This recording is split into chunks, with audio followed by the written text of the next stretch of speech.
My name is Ashley, and this is Let's Talk Dispatch. I do. You're gonna do it. Do it really well. And I believe the world needs more dispatchers. Around in the mud, blood, and beer. Years that I'm not working 4th of July. 4th of July is saying community policing, right? What about community dispatching? So on this show, with the help of my guests, we will educate, empower, and support the heroes behind the headset. right.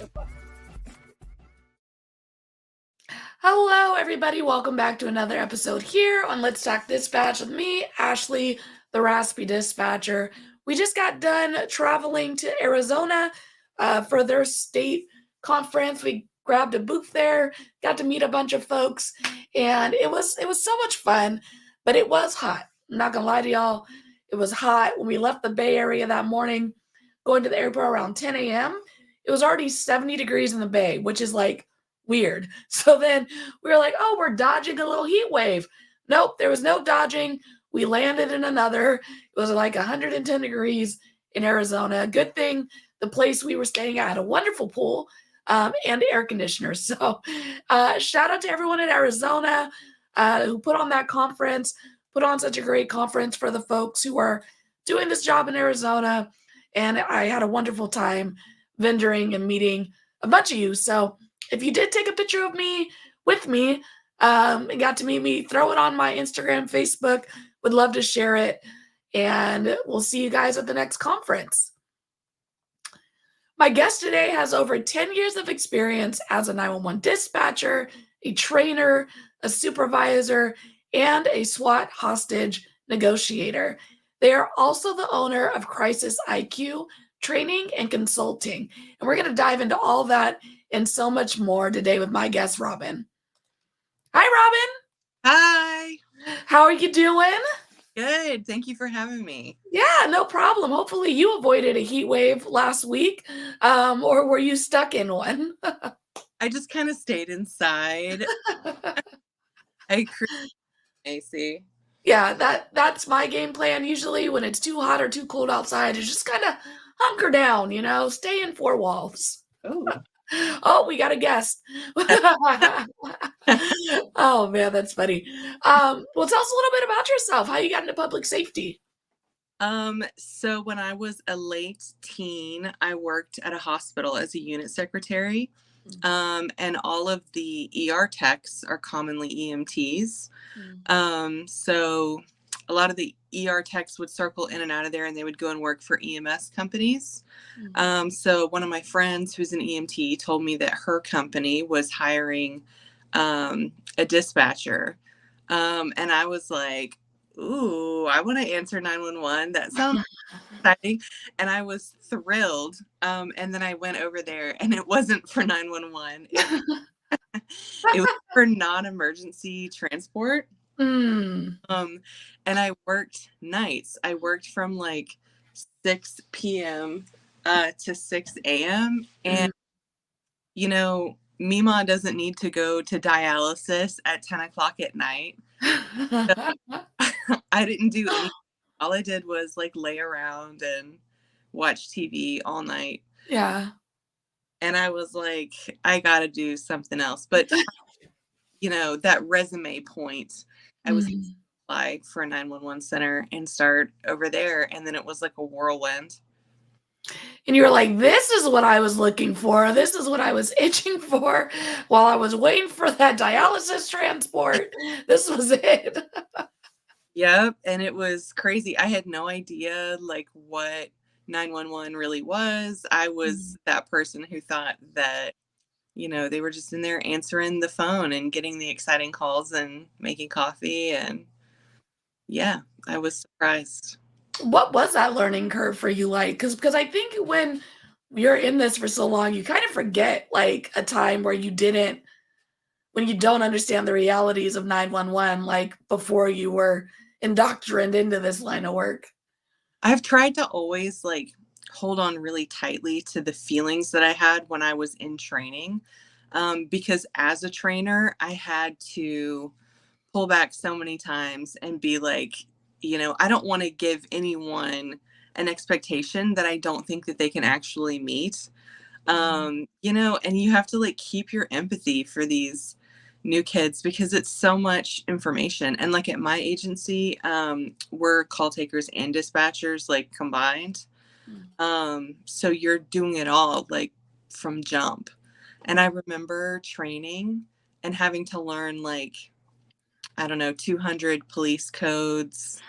And then being in the center, and I was training during the day, and there was so much noise, just like constant bells and routers and phones and everything else going on, that when I would drive home at the end of my shift, I couldn't even listen to the radio. I was so like overstimulated from all the noise. That is totally thing. I'm working like a 3 to 3 right now. So I'm getting off work and getting home around 3:30 in the morning. And if it was a day, it takes a while to just kind of decompress and really just allow your brain to shut off, because the reality is you're got to go to work again tomorrow, 9 times out of 10, so getting to sleep quickly is helpful for the rest of your work week. But yeah, that destimulation, especially if it's a wild work night, it takes a little while. It takes a little training to figure out how to turn that off quickly. And one thing, it's funny that you mentioned the type codes and the abbreviations and stuff is I had a webinar this week. I do my monthly I'm back in the process webinar for folks who have questions about our process or whatever. And they were asking like, oh, if I get this offer, what's the advice for training? And my advice always is ask for those codes because even if you don't know the context behind them or like be able to use what they actually are in a full sentence, memorizing them is half the freaking battle. You can get the context later. Right. Absolutely. So what did the training look like for you? You guys were just on the floor training, or did you have an academy type setup? No, we were on the floor training. I didn't actually get sent to BCO until I was already like on the floor working independently. So by the time there was like a BCO class for me, I was like way from what they were teaching me in BCO. There were 6 dispatchers on my shift. And I kind of got passed around, like each one would teach me something different. And the way our phones worked then, the 911 calls and the non-emergency calls would come in with like a different ring. So you knew which was which. There. But then you could have your trainee answer the non-emergency calls. And so first day they had me answering non-emergency calls, and like, I never knew like what was urgent and what was not. Like somebody would tell me a story and I'd be like, oh my God. And then I'd look at the trainer and she'd be like, did you ever pick up a non-emergency and you're like, oh, no, you really should have called 911 for this?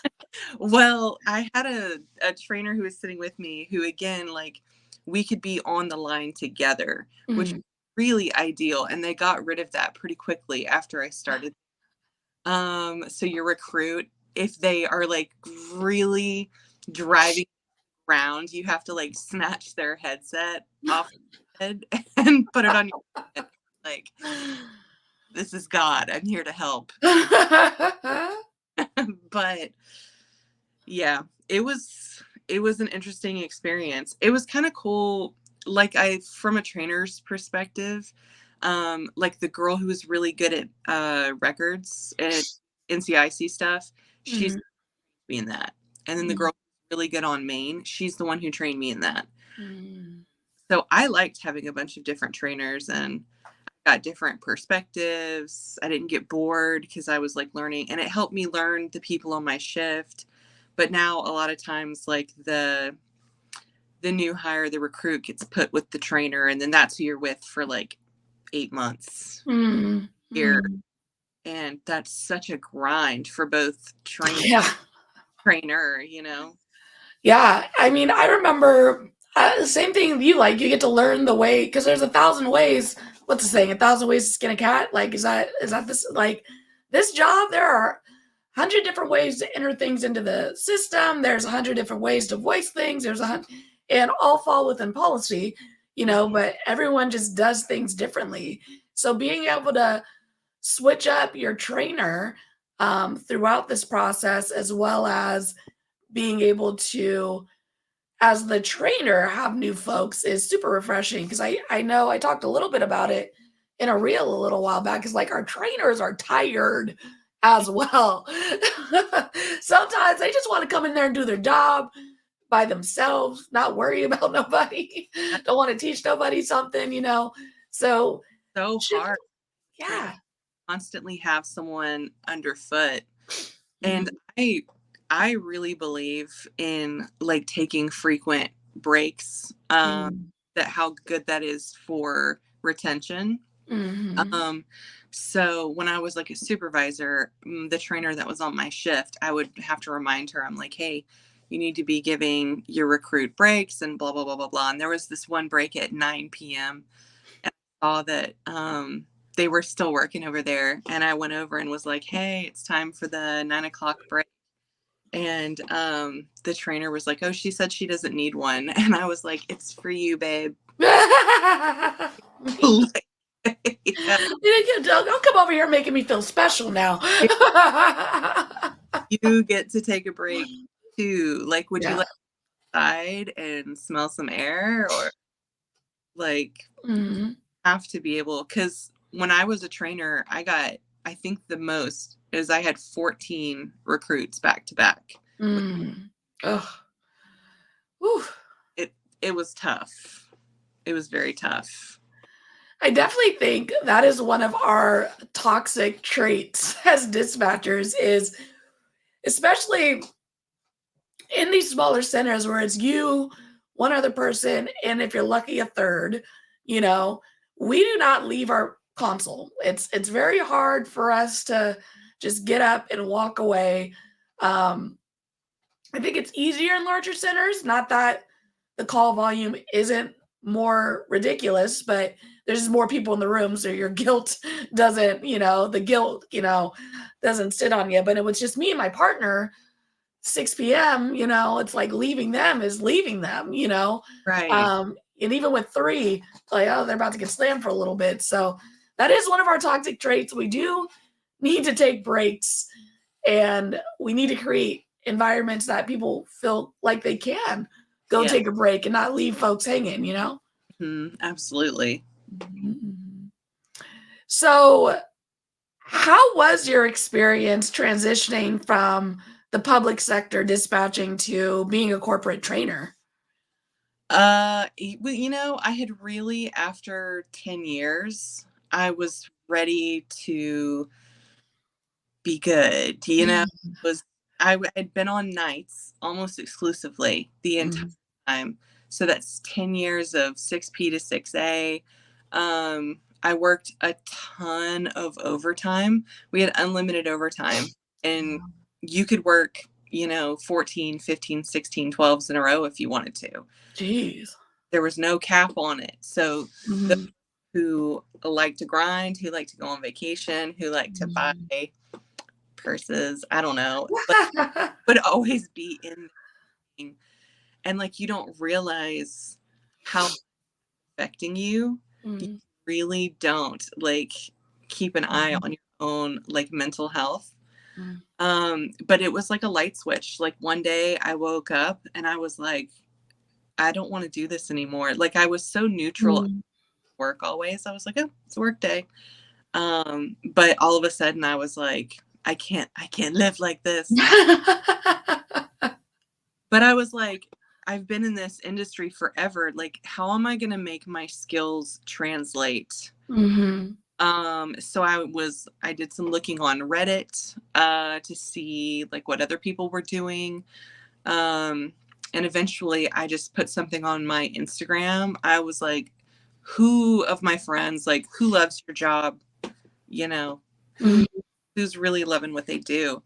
And my friend Julie hit me up, and she's a corporate trainer. And the irony is that she was my first main PD radio trainer at my agency. And he had left maybe like a year into me working there, and we had just changed like casual friends. Mm. And she hit me up and she was like, I can totally get you an interview here. And the training that I do now is for it's software training for like electric cooperatives, the accounting side of that. So like it's niche. I don't know anything about accounting. They're not going to hire me. And she's like, you know how to sell an interview. Like, I really think you can do it. Just sell yourself as a trainer, not as 911 specific. You learn 911, you can learn anything. So, so that's it. I went in and interviewed, and my now boss was very like impressed with all of my stuff I was talking about training, and she took a chance on me, and it was great. And all of a sudden I had a cushy 9-to-5 corporate job, 2 days in the office, 3 at home. It's salary, thing is overtime. They throw free stuff at us all the time. It's like such a nice, like happy little environment. And if you don't come from dispatch, like that might sound normal, but it's not normal. But it's cool. But then after I was there for a while, I was like, I have so much of this 911 negotiating. I was also the tactical dispatch team lead, and I helped create that unit at my agency. So I have like policy writing experience, all of this stuff that's very specific to 911. And I was like, I do miss the job. I don't on the floor. Yeah. But I do miss it. And so I'm like, I have so much that I could teach people that would be helpful from my years there. Training company.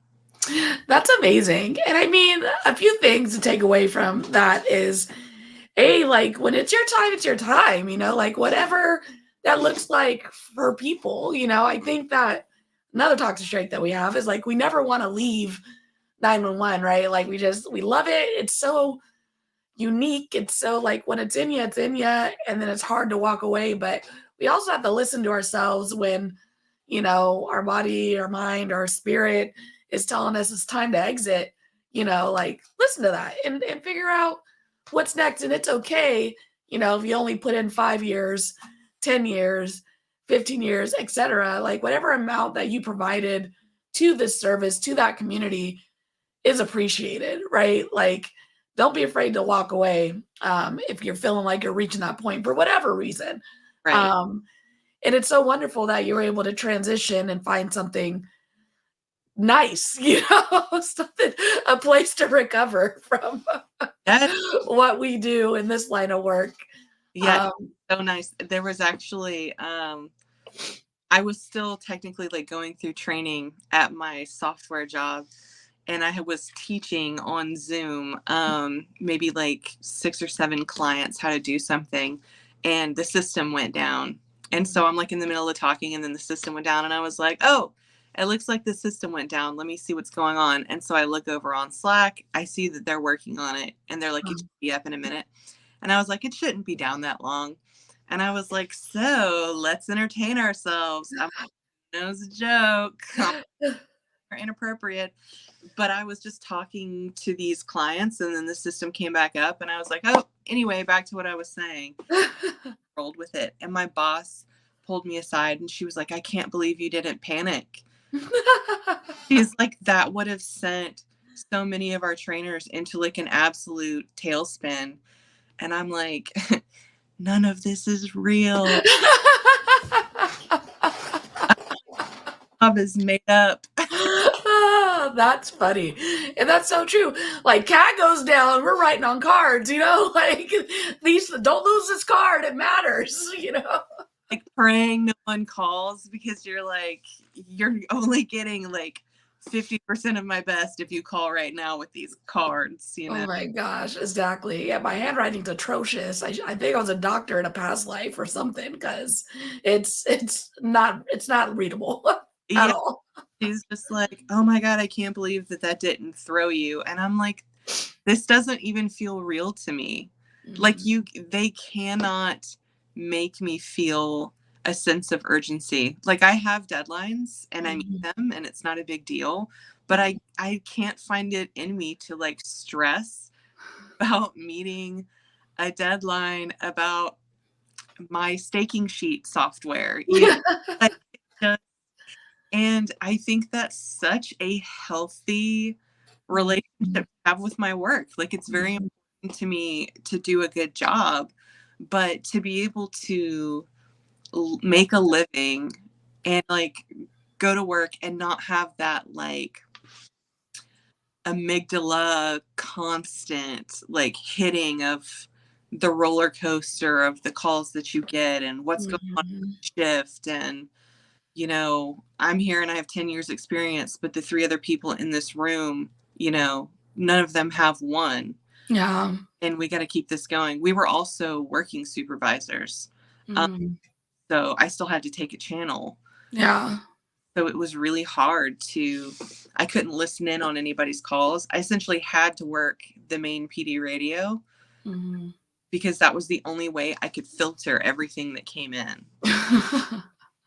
So it was an impossible task. Yeah, the ability to do so many things, the job, right? And then the tasks that you have as a supervisor. I think sometimes it's easy for folks who are on the front line not doing supervisor work to be like, what are they even doing? You know?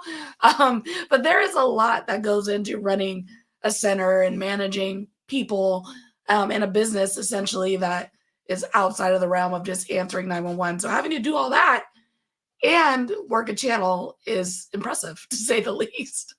It's very, very hard. And they always said that they would try to get away from that to where the supervisors didn't have to take a channel. I'm sure, as you know, understaffing is just epidemic. Yeah. Yeah, no, it's such a wild reality that a lot of centers are currently operating in. You know, I've been pretty vocal that I have truly benefited from shift work. I have very rarely been forced in or mandated. I have this weird, knock on wood, every agency I work at so far while I'm there has been fully staffed. So that's like it's not normal. B, it is one of the benefits of shift work when it's working right, you know? Yeah. But the reality is a lot of our centers don't have that. And I think we're starting to get to a place where people are going like, how can we actually make this better? You know, because I think that we're, as departments in general, are in the mindset that everybody wants to work for us. And I'm like, that's not the reality anymore. You know, we have 1,000 positions and 2 people applying, whereas before it was we have 2 positions and 1,000 people applying. And I think it's hard for people to get out that mindset. Like we're trying to recruit the D1 athletes right now and we're not acting like it, you know, like we have to have that shift and we're not quite there yet. Yeah. It's tough. Recruitment is so tough. Plus like I was just reading an article talking about the tenure of a dispatcher and how it was like 5 years and then it went down to 3 and now it's like between 1 and 2. Yeah. People are they're dipping their toe in and they're going, there's piranhas in there. Why would I want to be in there? Especially because we have this like globalized world market, you know, like with like working from home. You can work for a company that's based in Tennessee. So now, you know, you have so many other jobs that you can apply for. And working for 911, I genuinely think is one of the hardest jobs ever. And people come and they're like, wait, I don't have to do something that's this hard and puts this much pressure on me to never make a mistake. There are so many lives in the balance. You're spinning so many plates. It can be so daunting. But if you have the right kind of spirit for it, it's rewarding and it's fun. Like when it's busy and you're on your A game, especially if you're on your A game and there's someone else in the room who's on their A game. Oh yeah, it's a whole vibe for sure. such a mood, and that you guys are just like, we got this so hard. And it's so much fun because you love the challenge. Mm-hmm. Mm-hmm. It's true. And I mean, that's one of the realities of this job. It's something that I talk about in one of my sessions is like retention starts at the application process. This world where we bring trainees in and we just kind of tell them to suck it up and deal with it. And we treat them poorly or make them feel isolated or tell them they're not going to make it, or no one needs to stay for that. There's no investment. Like, I've been here for 2 minutes. You treating me like crap. Mhm. Why? I'm already job searching, right? Like, if that's my first week of work, like, I'm already job searching, and that retention starts at the moment that the application's received, even before we're giving folks conditional offers, so the mindset needs to change. The job is tough. We make it a lot tougher just from the way we're managing things. So, but hopefully we're making, positive changes, fingers crossed. Yes, I hope so. But you took all your experience and created Crisis IQ training and consulting. So tell us about that, what that looks like, and what you folks are offering over there. So I found that as I was going through my own career, I would take my classes through Post or through APCO or whoever to get my certification to be a tactical dispatcher, to be a supervisor, to be a trainer, whatever. And of course, the classes are like, the CTO class is like different people learn different ways. Like, or you take a stress class and it's like, this is the definition of stress and this is the definition of eustress. And you're just kind of like, okay, which they kind of have to be standardized like that. But after I got my certifications, there was like this huge gap where I was like, well, what do I take now? And I was looking for training because I do believe in constantly training. Like, you should never rest. There's always someone out there who knows more or who experienced something different, who wants to share that. And I think that's just so important. But there was almost nothing out there. And so I was like, someone should make a company. And so, yeah. So, I offer classes that are not certification classes, but get to like the real raw situation. And I just left 911 in August of last year. So these are recent from the floor examples of stuff. Like in my supervision class, like we'll talk about what to do when the people in your shift cannot get along. Or what to do when those hard talks that you have to have, like how to talk to someone about a hygiene issue, how to figure out the motivations that each person on your crew has so you can try to inspire them to be more ambitious or to take the job more seriously, or things like that, things that like really actually happened. Like, it's shocking when you think of, I'm like, oh, I'm going to be the supervisor, like all the pressure is going to be on me. But really, like, the biggest part of the job was like hurt feelings from people on the shift, and you had to like figure it out. Oh, I also talk about promoting in place, challenges, the unique challenges of that, where you're one of the city girls and you guys are all together and you're tight, and then your supervisor leaves and you get promoted, and now you got to lay the law down sometimes. Your friend.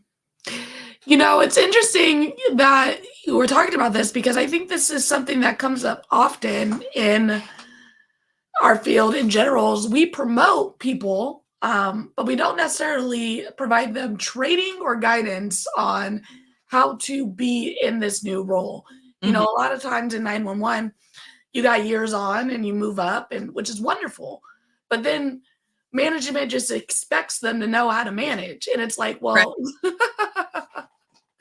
that actually does not work that way. It has to be very intentional. It has to be taught the same way answering 911 does. So I think we do a disservice to our supervisors and folks in these leadership roles when we don't offer them training, and like when we assume like, oh, they're a supervisor, they should know how to have a conversation about XYZ. And internally they're freaking out and they're like, I've never had this conversation before. Like, how do I do this? I know when I was a manager, when I was a social worker, we would role play any tough conversations we were going to have that week. So we would all be in our little, management meeting, and they would ask like, oh, does anybody got like a write-up, a coaching, whatever coming up? And then we would literally role play to prepare. So we're actually like, we're intentional with the leadership. We're intentional with the conversation. And, at the end of the day, it's to provide that guidance and make sure it doesn't happen again. But like, how do we do that successfully with people that we're with 24/7 in this line of work? Yeah, it's tough. And role playing is such a good tool. Mm-hmm. There are so many like conversations out there that really need to be had. And that you're not going to get through like a state sponsored training. So I have a class for supervisors. I have a class for trainers. I have an advanced call taking class. My agency was like Tri-ACE certified. We used EMD, EPD, EFD. HIJK. And so you're very structured in how you can take calls. Yeah. A lot of people would take calls within that structure and then get off the phone and they're like patting themselves in the back like, oh, I passed that one. Yeah. But there's actually so much more you can do like within the structure, the protocols, and there's different places that you are allowed to like freelance without getting points taken off. But you need someone to teach you how to do that, not get dinged on your calls while still being able to be a better like investigator on the phone. And if you're asking questions, you're sending such a better response. And, and I also talk about in there being aware of the room, like what else is going on. Let me tell you, I was working an extra one night. The supervisor was actually training a recruit because the trainer was out. And so it was those two, me, and then this other lady. And the other lady, bless her heart, old Southern lady in the corner, she gets this call and it's like 5:40 in the morning. Pretty unusual time to get anything other than a medical call. And so she's like, I can't understand you. I can't understand you. And she goes, you said he's killing you? And there's like a pause. And then she goes, he's killing you with a knife? And so what's the address? I turn around and I look over my shoulder. I'm not even listening to a channel. I'm just there to help call take. So I turn around and I'm like looking in the room. No one else has even looked up. The supervisor is playing Candy Crush. The recruit is doing like, I don't know, nothing.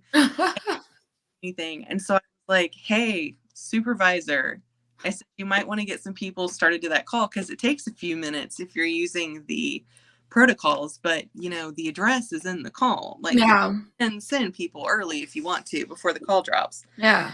And I was like, you need to send someone to this. And she's like, oh, what's going on? And then she gets to her computer and she starts like looking at it. And I'm like, just trust me. Just start someone. And later. Yeah. She's still trying to figure it out. So I like drop some tones and I'm like, anybody in the area start for this, we're figuring it out, but it's violent and it's happening now. Yeah. And the girl who's taking the call, she ended up dropping it as a domestic and stabbing, which it was a stabbing. Oh, wow. And 3 people got stabbed. One of them died. Oh, no. Yeah, but she dropped it as a domestic, which doesn't spawn an EMS response. Mm. Um, Mhm. so, but he's like going to this call, like every cop in the city, and you know, Mhm. and then I'm looking around, and I'm like, who's working medical? And she's like, oh, that's me. I was like, are you gonna drop a call? Do you hear what's going on in here? I was like, someone is stabbed. Please, love of God, send an ambulance. Plates in the view. Jeez I'll fire. Louise. Yeah. Ah. I was like, gosh, but like it's stuff like that that like Mhm. I don't know, you have to experience it to really understand like how important it is to have room awareness and Yeah. to not get into your bubble because you get off of work in 45 minutes and you're just trying to stay awake, you know? It's true. I mean, honestly, it's something I've had to learn being at my new agency because we're so small. Mm, And back at, STAC, we were huge. Radio was on that side of the room and call taking was on this side of the room. So there was you got your call and you kind of pay attention to any hot calls going on in the sector, on your cat screen or whatever. But the city was so big and the room was so big, you were really allowed to kind of be in that bubble. You had whoever was in your pods back because you could hear them. But right. when I come to my new agency, it's me, especially by 5 a.m., it's me and one other person in the room. One Mhm. person on phones, one person on radio. So if I'm on radio and I hear them say that they're stabbing you, like, yeah, I'm already like raising people. Hey, we got a call mapping in this area. We're still getting further. Just start going that way. Keep close when We'll let you know when we get more, but just, see if someone waves you down. See if, have your gloves ready. I don't know what they do to get prepared, but, but yeah, but I've had to learn that room awareness and I'm still getting better at it. It's still probably a fresher tool in my tool belt, but yeah, like hearing and you get to, it's kind of like when your officers escalate, right? You're like, they don't normally sound like that. Something's going on, like let's start him a cover even though he didn't ask for, things like that. You just learn, you need to be aware of your room, how your partners work and how your units work. So that's definitely a much needed course. So it's awesome that you're offering it as someone who's lived it. I think that's certainly one of the benefits about, courses taught, for us by us is that, there's a level of understanding that you get that we're dealing with in our centers currently that someone else trying to come in to teach who hasn't been a dispatcher doesn't fully understand. Yes, it's such a unique job with its own challenges. I teach a mental health course that I think is important too. I teach a 911 center morale course. Mm. And part of the consulting part of the job is that I can come out to a center that's having, problems, nobody's happy, they can't retain anybody. I can come out there and check things out. Mm. As a third party who knows what to look for and knows what to ask and, try to help get to the bottom of it. Yeah. So it's really exciting to be able to share these parts of it because some of them, like, I really feel like, I'm like, this is the key. Like, I promise you, like, you really need to learn certain things. Like, as a supervisor, you have to live and die on the hill that this will be a pleasant environment for us. Mhm. And then if you are coming in here and you are making it unpleasant for everybody else, then you don't get to stay. Mhm. And you do have, you need to own your power there. Mhm. As a trainer or as a supervisor, you need to know what you can do. Like, yeah, I can't, be like, you're fired, get out. But I can send her home for the day. Mhm. I can have that conversation. I can get testimonials from other people on the shift and get them moved to a different shift where maybe they would fit in better. Mhm. There's so many things you can do. You don't have to accept a toxic environment because sometimes everything is fine and it's just one person that's like constantly bringing that darkness in there, and Yeah. your responsibility to do something about it. Mhm. I think a lot of, especially new supervisors, feel like the only thing they can do is send an email up the chain. And it's like, no, you can take that person off the floor and you can have a hard conversation with them. That's what Mhm. you're doing. Yeah, 1,000%. I mean, I always felt like my role when I was in supervisor positions, like, is to protect my people, right? Like, now if my people go rogue, I can't help you that much there. You know, if you go rogue, you out here wilding, whatever, I'm not going to be able to protect you. But if they're making decisions based on information I'm providing or based on information we're putting out as a agency that's unclear, gray area filled, like that shouldn't be on my people that I'm managing. Like I should be acknowledging that, taking that hit a little bit, and protecting our people. Like if we're failing from the top down in some way, shape, or form, like we as supervisors have to own that and fix that and not let it just fall on the person we're managing because we failed in some way, shape, Right. or form down the line. You Mhm. know, I think that's your first job as a supervisor. Protect your people.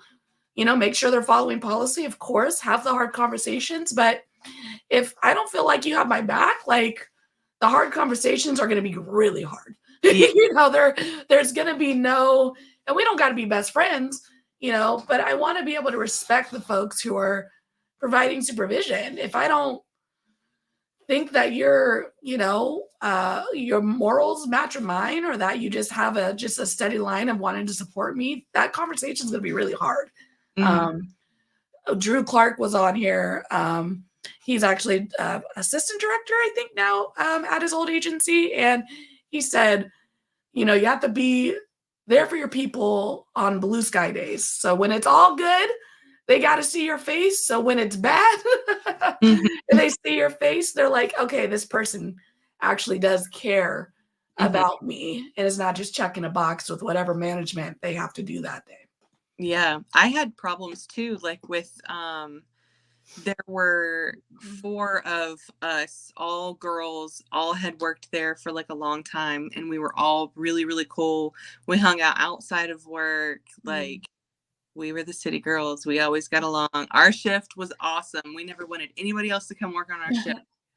They would disrupt our vibe, We're trying to vibe all night long. That's how we Yeah. got the 12 hours. But one of the women on that shift was my best friend.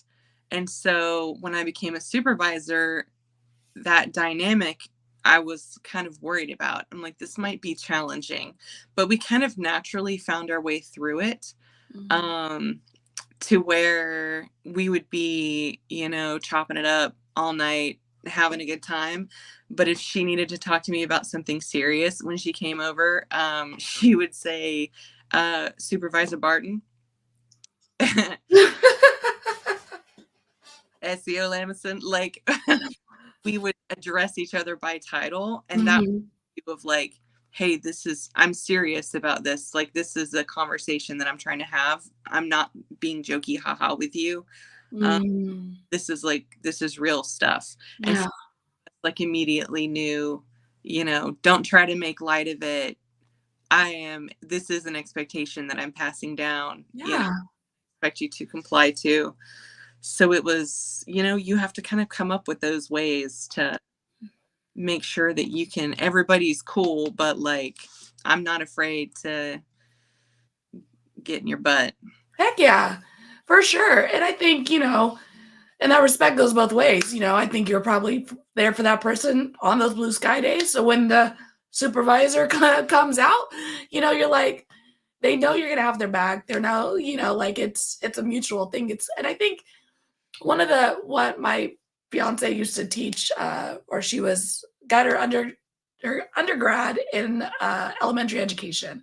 And so she would used to like teach, and she'd go to these kids' events. And the one thing she said is being a parent's tough, but the most important thing is just showing up, like physically being present. You might not be the best parent in that moment, but you're there. And that's what mattered most to the kids, is just like showing up, someone who was consistently showing up. And it's that simple in our centers, right? Even for our supervisor, like just showing up, being there, being intentional, being available. It goes such a long way, such a long way in these centers. All the way up too, because Mhm. when I was a supervisor, my boss, I saw if I was getting written up or if I was receiving an award. Yeah, those are the only times. If I'm only seeing, whoever's above my supervisor once in my 10-year career, Yep. that's a problem. Supervisor, maybe once or twice a year.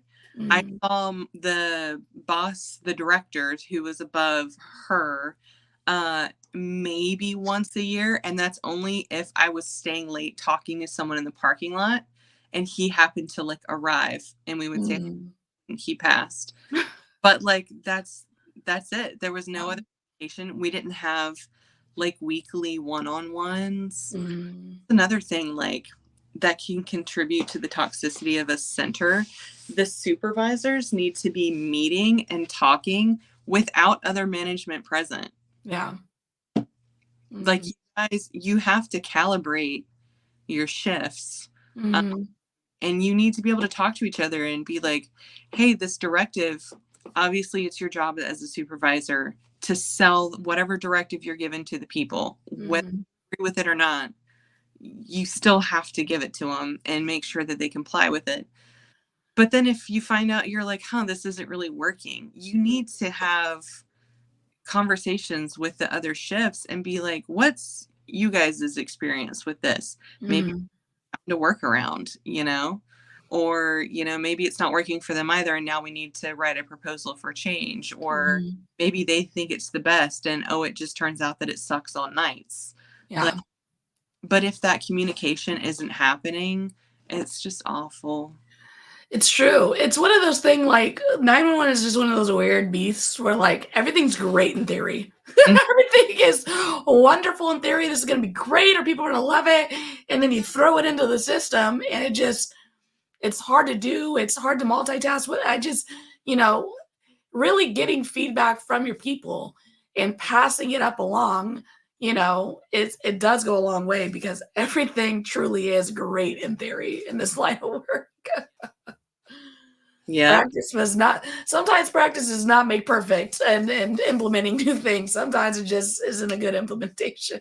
Right. Well, and people forget, like, you can always try something new and they just all get that. And I'm like, I think we're forgetting the definition of try. Like, if we try it and we don't like it, we can go back to the old way.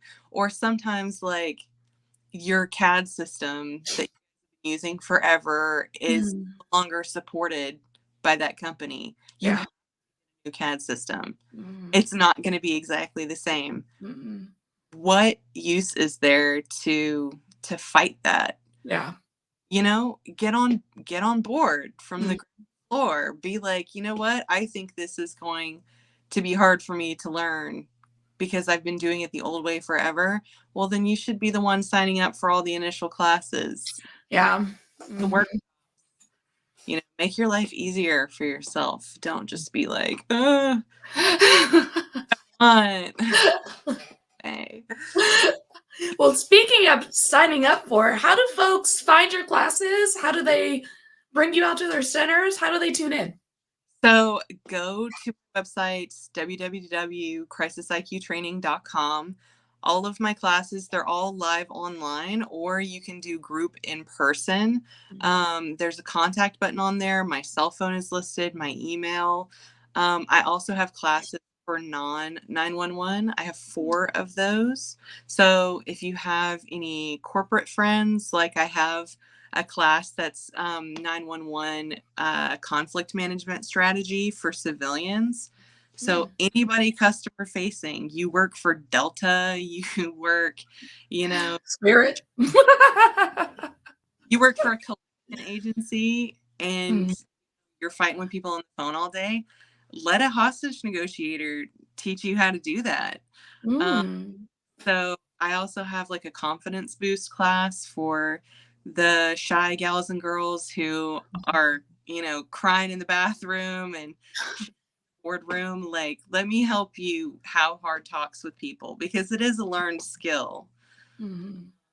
So anybody who's interested, or you think someone might want to, it's relaxed, it's fun. There's Daddy Georgia, Daddy California isn't, coming up with the curriculum. So it's free and it's a good time. So come see me. Awesome. Well, Robin, thank you so much for being willing to jump on and share your journey, share your awesome training and consulting programs. I'm looking forward to learning more about it and sharing it with the people. Yes, thank you so much for having me on. This has been so much fun. Awesome. I'll be right back with you. Thank you. All right, everybody, that was another amazing episode here at Let's Talk Dispatch. Again, I love when people take what they've learned and their experiences in 911 and create something more with it that pours back into our blanking on words, pours back into our industry. So definitely check out Crisis IQ Training and Consulting. They are on Instagram. Check out their website, and we'll have all that information in the info section of this episode. Of course, if you're interested in jumping on, go ahead and head to theraspydispatcher.com. Until next time, stay raspy, everybody.